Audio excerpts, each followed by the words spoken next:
es 1000 veces peor que la enfermedad, lo cual es un modus operandi de lo que ocurre en estos tiempos. Toda solución del gobierno viene a ser 1000 veces peor que el problema. Leamos ahora lo que le ocurre a 4 jóvenes. 4. No 1000, no 50,000, sino 4 jóvenes que estaban esclavos en el imperio babilónico. Leamos en Daniel capítulo 1, versículo 5. Y les señaló el rey ración para cada día de la provisión de la comida del rey y del vino que él bebía, y que los criase 3 años para que al fin de ellos se presentasen delante del rey. Entonces de nuevo el poderosísimo rey tiránico Nabucodonosor del imperio babilónico decretó que todo el mundo debía comer lo mismo que él comía. Bastante tiránico, ¿verdad, hermanos? Nos recuerda mucho lo que ocurrió en el 2020 cuando los poderosos tiranos de la tierra decretaron que todo el mundo debía sanarse como ellos se sanaban. No había ninguna otra manera de protegerse del tal virus invisible, sino como ellos decían, y nadie podía buscar otra solución distinta a la que ellos decían. De nuevo, vemos al poder tiránico imponiendo su ley, y en este caso, estaban imponiendo su propia ley dietética en contra de la ley dietética de Dios, que es la ley de Levítico. Nosotros podemos ver que había inclusive una pena de muerte para el que no obedeciera, y era una pena de muerte promovida por un gran y terrible e implacable imperio, y eso no hizo que los siervos de Dios tuvieran que dejar de guardar su santa ley. Nadie puede oponerse a la ley de Dios, hermanos. La respuesta de estos 4 jóvenes hebreos fue un rotundo no. No vamos a violar la ley dietética de Levítico, nada más porque al poderoso imperio se le ha dado la gana. Inclusive, aunque haya una pena de muerte. ¿Verdad, hermanos? No se trata aquí de ninguna manera de volverse rebelde en contra del imperio. Pero es que este es un asunto de conciencia, de libertad de culto. Es un asunto de a qué Dios adoras tú. Y finalmente, no puedes adorar a un Dios y adorar al Dios del imperio. Tienes que decidirte. Estamos ante una guerra espiritual. El dragón, que es el Dios del imperio, que se manifiesta de muchas formas, se manifiesta como Cristo solar, como Virgen María, como Trinidad, como Tamus, como los dioses del Olimpo, como Diana, en fin, tú puedes buscar 1001 Dios que se han inventado todos estos imperios tiránicos, pero tú finalmente tienes que obedecer al verdadero Dios, un Dios que no necesita la ayuda de ningún imperio. Y de esa manera sabemos que es el verdadero Dios. Leamos en Daniel capítulo 1 versículo 13 al 15. Compara luego nuestros rostros con los rostros de los muchachos que comen de la ración de la comida del rey, y haz después con tus siervos según veas. Y consintió pues con ellos en esto, y probó con ellos 10 días, y al cabo de 10 días pareció el rostro de ellos mejor y más robusto que el de los otros muchachos que comían de la porción de la comida del rey. Hermanos, Dios da prueba. No es como el Dios del imperio, que no da prueba de nada, sino que se impone por decreto. Pero Dios da prueba de lo que dice, que su ley dietética es mejor que cualquier medicina de la que pueda dar el imperio. Y sin embargo vemos, hermanos, que nosotros fuimos testigos vivientes de eso mismo que le ocurrió a Daniel con sus otros 3 amigos hebreos, y que se pasó un decreto global que buscaba que todo el mundo violara la ley de Levítico. No es de locos, hermanos. Y que esa era la única manera de sanarse de un supuesto virus que nunca fue aislado. Y yo pregunto de nuevo, ¿quién salió victorioso, verdad, hermanos? ¿Acaso tuvo la victoria el gran imperio? ¿O acaso quien salió victorioso fue la ley de Dios? Porque los que contaminaron su ADN con esta quimera inmunda de la vacuna, muchos han muerto. Y los del pueblo de Dios, que no contaminaron su ADN, ni que recibieron la quimera inmunda de la vacuna, ninguno de ellos ha muerto. Absolutamente ninguno de ellos, hermanos. Nosotros podemos hacer un cuestionario bastante simple, inclusive dentro de nosotros mismos, en donde podemos ver que familiares que recibieron la quimera inmunda de la vacuna murieron, lo cual estuvo a la vista de muchos que son testigos vivientes de esto. Así que ¿quién fracasó, verdad, hermanos? Nosotros podemos ver que fracasó el imperio. Leamos en Daniel capítulo 2, versículo 46 al 47. El rey Nabucodonosor se postró sobre su rostro y se humilló delante de Daniel y mandó que le ofreciesen presentes e incienso. El rey habló a Daniel y dijo: ciertamente el Dios vuestro es Dios de dioses y el Señor de los reyes y el que revela los misterios, pues pudiste revelar este misterio.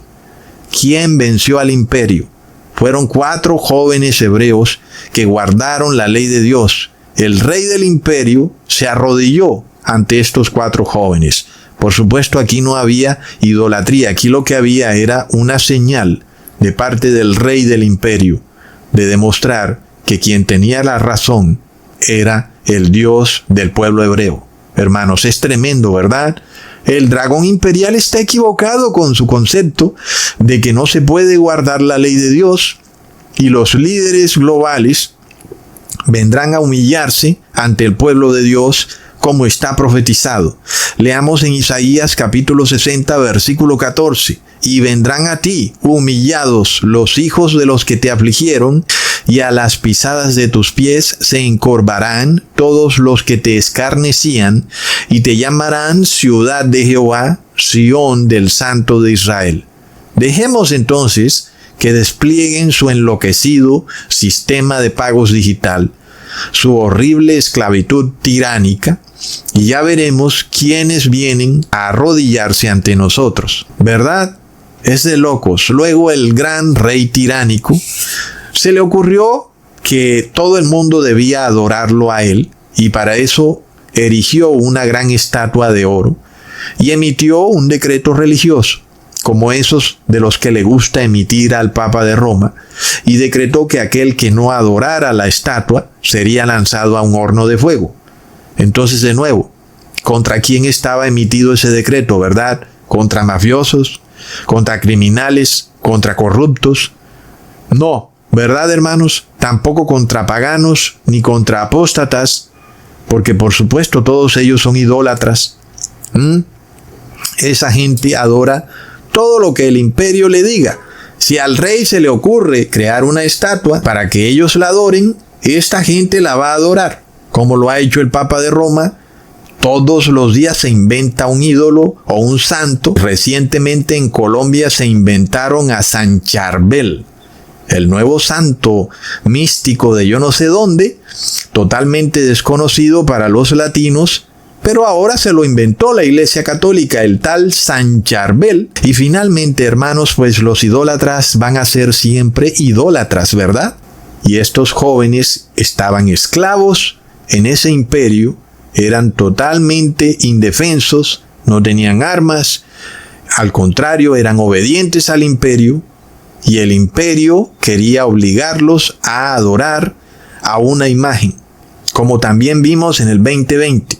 El Papa de Roma pasó su decreto con Salvi y quería que todo el mundo adorara las quimeras inmundas creadas en sus locademias pontificias de la ciencia. Y todo el mundo tenía que arrodillarse ante este ídolo en forma de jeringa. Y estos jóvenes hebreos, a pesar de que tenían la muerte encima, no se arrodillaron ni se doblegaron. Leamos en Daniel capítulo 3 versículo 28. Entonces Nabucodonosor dijo: bendito sea el Dios de ellos, de Sadrach, Mesach y Abednego, que envió su ángel y libró a sus siervos que confiaron en él y que no cumplieron el edicto del rey y entregaron sus cuerpos antes que servir y adorar a otro Dios que a su Dios. Hasta el rey les dice: menos mal que ustedes no me obedecieron. Así es el dragón, hermanos. Un día dice una cosa, al otro día dice otra. Donald Trump dijo que él no iba a pasar un decreto imponiendo la moneda digital respaldada por Banco Central, y ahora dice que sí, que va a implantar una moneda estable respaldada por el dólar, que es una moneda de Banco Central. Ay, hermanos, el dragón. En este caso, miremos que el rey Nabucodonosor se había erigido una estatua de oro de él mismo y deseaba que todo el mundo la adorara. Y los jóvenes hebreos, que son el pueblo santo de Dios, no estuvieron dispuestos a violar la ley de Dios nada más porque había una pena de muerte en contra de aquel que no adorara a la estatua. Uno puede nada más imaginarse como mucha gente tal vez le diría a esos jóvenes que Dios no es tan malo como para ponerlos en tal situación y que Dios no les va a exigir que tengan que morir por guardar unos mandamientos, ¿verdad, hermanos?